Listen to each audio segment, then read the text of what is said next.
আজি বিশেষ কথা এটা মানে মই আমাৰ আসাম আৰু অৰুণাচলৰ বিষয়লৈ কম বুলি ভাবিছোঁ। ধেমাজি, বৰাজান, নলবাৰী, ফলকবাৰী আৰু মিংমাং 68ত বগাটাকা বুলি একজন গালঙে আমাৰ এটা পৰিয়াল মাৰিলে। তেতিয়াও চৰকাৰীকৰণ কোনো ব্যৱস্থা নহ'ল। এইটিত আমাৰ ৰজাখনা পঞ্চায়তৰ ভিতৰত মিচিং বাপেক পিতেক এহাল মাৰিলে, পেগু মানুহে এটা মাৰিলে আৰু গগৈ মানুহ এটা মাৰিলে। তেতিয়াও কোনো বিচাৰ নহ'ল। আসাম চৰকাৰ যিখিনি পুলিচ, সেই পুলিচখিনি অৰুণাচলৰ গোলাম। অৰুণাচলৰ কেছ পালে মানে আসামৰ মানে অৰুণাচলত ভুল কৰি অহা, আসামত বা অৰুণাচলত মানে চুৰ কৰিলে কিবা এটা বস্তু হয় নহয় সেইটো পাত্তা নাই। লেকিন আসাম পুলিচকেইটাক কিনি পেলাই অৰুণাচল পুলিচে লৈ আহে আসাম মানুহকেইটাক ধৰিবৰ কাৰণে। তেতিয়া আসামৰ মানুহকেইটাই ধৰি পেলাই অৰুণাচলক জিমা দিয়ে। আমাৰ আসাম পুলিচকেইটাই অৰুণাচলৰ পেচেণ্ট বা অৰুণাচলৰ যিকেইটা দুষ্টিকাৰী, যিকেইটা দুষ্ট, যিকেইটা বদমাছকেইটাক ধৰি আনিব পাৰিবনে, নে অৰুণাচল চৰকাৰে দিবনে? আসাম পুলিচৰ হাতত কেতিয়াও নিদিয়ে। ইয়াত এই ৰজাখনা পঞ্চায়তটোৰ ভিতৰত মিছামিছি কেছত মোৰ নিজৰ ল'ৰাক পিটিলে অৰুণাচলৰ পুলিচে। সৈন্দলে বুলি কোৱা এটা বিনা দোষী মানুহক পিটিলে অৰুণাচল পুলিচে। তাৰ কোনো বিচাৰ নাই। অৰুণাচলৰ যিমান প্ৰশাসনৰ দায়িত্ব লোৱা যিখিনি মেজিষ্ট্ৰেট হওক, উকিল হওক, যিয়ে নহওক, DC হওক, লেকিন অৰুণাচল কানুনটোহে কৰি থাকিব। গভৰ্ণমেণ্ট যিখিনি দণ্ডবিধান আইন সেইখিনি নকৰে, সিহঁতক খুচিমতে কৰি থাকিব। আমাৰ আসামৰ যিমানখিনি মানুহ অৰুণাচলত কেছত পৰিছে, লেকিন সিহঁতৰ বিচাৰহে কৰিব।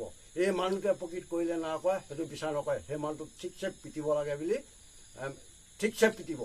আমাৰ আসামৰ পুলিচ যিখিনি অৰুণাচলত গোলাম, টকা পইচা খায়, যিখিনিয়ে মানে কাৰবাৰ কৰি থাকে, সেইখিনি মানুহ আমাৰ আসাম পুলিচৰ পৰা অৰুণাচলৰ পুলিচে সেইখিনি মানে কৰিবলৈ চান্স বেছিকৈ পাইছে। আমাৰ আসাম পুলিচে পাৰিব অৰুণাচলত, পাৰিব ধৰি আনিবলৈ। এই জেগাটো আগত অৰুণাচল আছিলে। আমাৰ অসমৰ কোনো প্ৰশাসনে ইয়াত মানে আহিব নোৱাৰে ভয়ত। আমাৰ আসামত কিমান বেটেলিয়ন আছে আৰু কিমান পুলিচ আছে। অৰুণাচলৰ সৰ্বমুঠ 1290 চনত 1200 মানে APBN ভৰ্তি হৈছিলে। 70 চনলৈকো অৰুণাচলত কোনো পুলিচ নাছিলে সিহঁতৰ নিজৰ। ইমানে অৰুণাচলৰ মানুহবিলাক ধোকাবাজ। আসামৰ মানুহে সিহঁতক খাবলৈ শিকালে, খেতি কৰিবলৈ শিকালে, পঢ়িবলৈ শিকালে। সিহঁতৰ কিবা এটা নীতি নিয়মৰ কিবা বিচাৰ আছে। ভূপেন হাজৰিকাৰ দেউতাই জিঅ'ত এটা ফিল্ম তেওঁ নিজে ডাইৰেক্টৰ, নিজে গায়ক হৈ মেৰী মা মেৰী ধৰম সেইটো ফিল্ম বনাই দিলে। আৰু ভূপেন হাজৰিকা ইমান কওঁতেও সিহঁতি ভূপেন হাজৰিকাৰ লগত দুশ্মন হ'ল। ঐ নীলাজ পাহাৰ, ঐ শুকান পাহাৰ, আদিক নীলাজ বুলি কোৱা নাই, আদিক নীলাজ বুলি কোৱা নাই যে ইমান সৌন্দৰ্য পৰিৱেশ, ইমান নীলা পাহাৰ আছিলে, ৰাইজে খেতি পথাৰ কৰি যে পাহাৰবিলাক শুকান কৰি দিলে বা লেংটা কৰি দিলে, সেইটোহে কৈছিলে। তেতিয়া অৰুণাচলৰ মানুহে আমি লেংটি পিন্ধা মানুহ বুলি যে ভূপেন হাজৰিকা আমাক ইটিকিং কৰিছে বুলি মানে ভূপেন হাজৰিকা গানো সেইটো নুশুনিছিলে।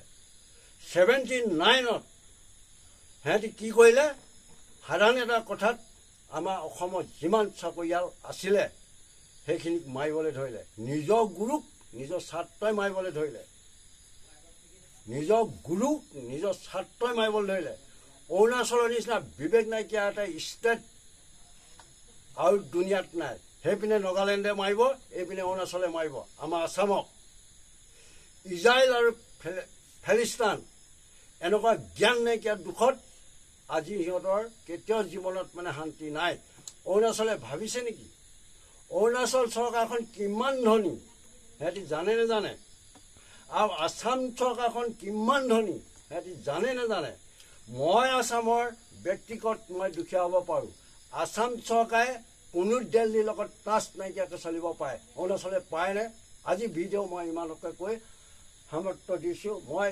অৰুণাচলৰ নীতি নিয়ম দেখি মোৰ ঘিণ লাগে আৰু অৰুণাচলৰ পুলিচে আমাৰ অসমত যদি মানুহ পায় বহুত পিটে এই কথাটো হুঁচিয়াৰ ধন্যবাদ